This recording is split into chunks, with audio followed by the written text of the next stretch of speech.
মাত্র মাত্র ৬ মিনিটেই তোমরাও কিন্তু এইভাবে মজাদার টিফিন রেসিপিটা বাচ্চাদের বানিয়ে নিতে পারো। হ্যাঁ, বাচ্চাদের এই টিফিন রেসিপিটা একবার যদি বানিয়ে দিতে পারো তো বাচ্চারা যে কী খুশি হবে সে আর বলার মতো না। তো চলো দেখে নেওয়া যাক আজকে টিফিন রেসিপিটা কিভাবে বানালাম। এই দেখো, দুটো আলু কিন্তু খোসা ছাড়িয়ে সিদ্ধ করে নিচ্ছি প্রেশার কুকারে। আর প্রেশারে জল দিয়ে কিন্তু একটা সিটি দিয়ে সিদ্ধ করে নেব। একটা সিটি দেওয়া হয়ে গেছে আমার, নামিয়ে নিলাম। আর একটা পাত্রের মধ্যে ভালোভাবে গ্রেট করে নিচ্ছি আলুটা।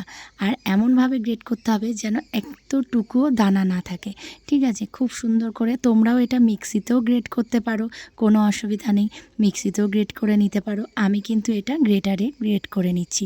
তো গ্রেটারে গ্রেট করে নিচ্ছি। আর এর মধ্যে কিন্তু একটু আলু সিদ্ধর পরে যে ডালা ডালা থাকে সেটা হাত দিয়ে ভালো করে চটকে নিলাম।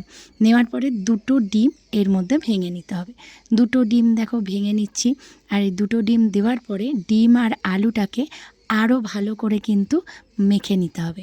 আর এমনভাবে মাখতে হবে যাতে করে কোনো রকম রামস যেন না থাকে, আলু যেন একদম খুব খুব খুব ভালোভাবে মিহি হতে পারে।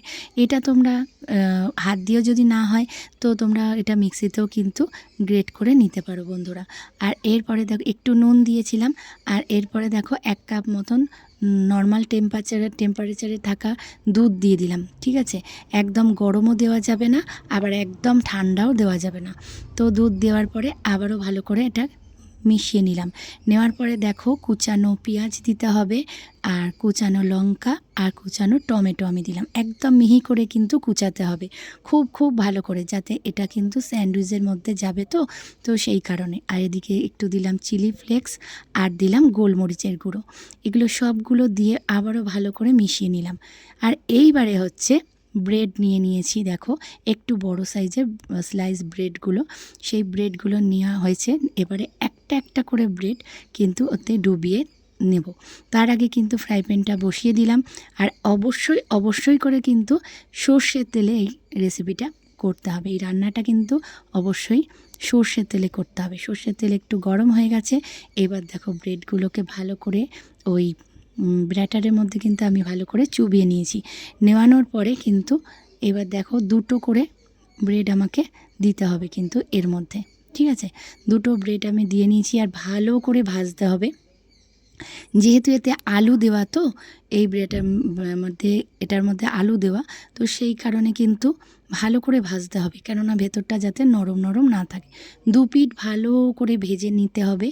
আর ভেজে নেওয়ার পরে এরপরে দেব চিজ। দেখো কিউব করা চিজগুলো আমি কিনে এনেছি। আর সেটাই কিন্তু ভালো করে একটা ব্রেডের ওপরে কিন্তু চিজটাকে গ্রেটারের মধ্যে ঘষে দিলাম। দেখে নাও ভালো করে কিভাবে আমি দিচ্ছি। এইবারে আর একটা যে ব্রেডটা আমার দু পিঠ ভাজা হয়ে গেছে সেটাই কিন্তু আর একটা ব্রেডের উপর যেটা চিজ দিলাম তার উপরে দিয়ে দিতে হবে। দিয়ে ভালো করে কিন্তু ভাজতে হবে। আবারও বলছি, এটা কিন্তু ভেতরে আলু আছে, জিনিসটা কিন্তু একটু নরম, তাই জন্য ভালো করে ভেজে আমি নিতে হবে। কিন্তু দেখো ভেজে তুলে নিয়েছি। আর একটা যে দুটো ছিল সেটাও কিন্তু আমি পরে আবার ভেজে নিলাম। তো আমার দেখো একদম চিজ ভরা স্যান্ডউইচ, আলু দিয়ে চিজ ভরা স্যান্ডউইচ কিন্তু আমার রেডি হয়ে গেছে।